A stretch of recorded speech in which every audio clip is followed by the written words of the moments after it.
দেখুন হলো দেখুন, যেমন দোকানদার ভাইয়া ঠিক তেমন একটা চানাচুর একটা চিপস দেন। আচ্ছা দোকানদারের দিতেছি। সাথে এই যে ভাই, এই নে ধর। ভাইয়া কয় টাকা হয়েছে? দোকানদারের কাছ থেকে হিসাব করে খাওয়া দেখতে হবে নেওয়ার ভাই। পর দোকানদার আসলে আহামরি একটু বিল হিসাব করে দেখায়।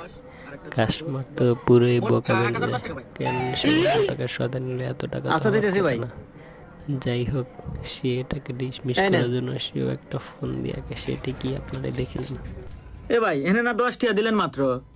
10টা মানে কি কর? আমি হিসাব করে দিই, খাতা কলম দেন। এই ধর তো। দোকানদার তো এই হিসাব কোনোভাবে মিলাতে পারতেছে না, তাই সে নিজে দোকানদারের মতো করে দোকানদারকে বুঝিয়ে দিচ্ছে যে দোকানদার যেভাবে বুঝিয়েছে কাস্টমার থেকে ভাবে। তাই নেন, হিসাব করে দিলাম। যে এমন এই হয়তো করে অন্য কেমনে সে বলে। 21টা দিছি আপনাকে। এখন ভিডিওটি আসলে ভালো 4200 লাগছে, 21টা তোমাদের ফেরত যদি দেন। ভালো লাগে তাহলে অবশ্যই একটি লাইক ও কমেন্ট করে দেবেন।